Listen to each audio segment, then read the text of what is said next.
til hamingju með sigurinn. Hvað fannst þér vinna leikinn í kvöld? Herru, við komum mjög ákveðnar til leiks og sóknarleikurinn var að skila okkur mjög miklu í fyrsta leikluta.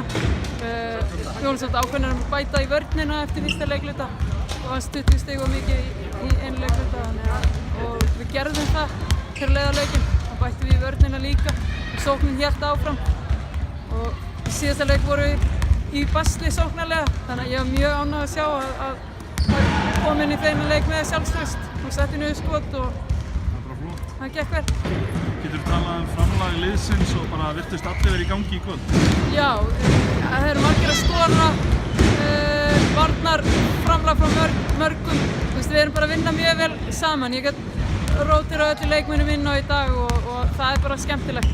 Stelpunar vilja alla fá að spila og það getur verið erfitt að rótira 12 leikmönnum inn á en í dag vorum við bara að vinna þetta nokkuð vel saman, myndi ég segja. Þeir eru meistaraleikur á móti Njarðvík, hvernig líst þér á þann leik? Mér líst bara ágætlega á það. Ég hef lítið séð leiki með þeim en ég á eftir að kíkja á okkur leiki og sjá hvernig þær eru að spila. Mér skilst þær séu komin með ágætis leikmann, nýjan erlenda leikmann, þannig að við þurfum að koma svona gíraðir í þann leik. Gíra okkur upp í útileikina líka, það er mjög mikilvægt. Takk fyrir. Takk fyrir.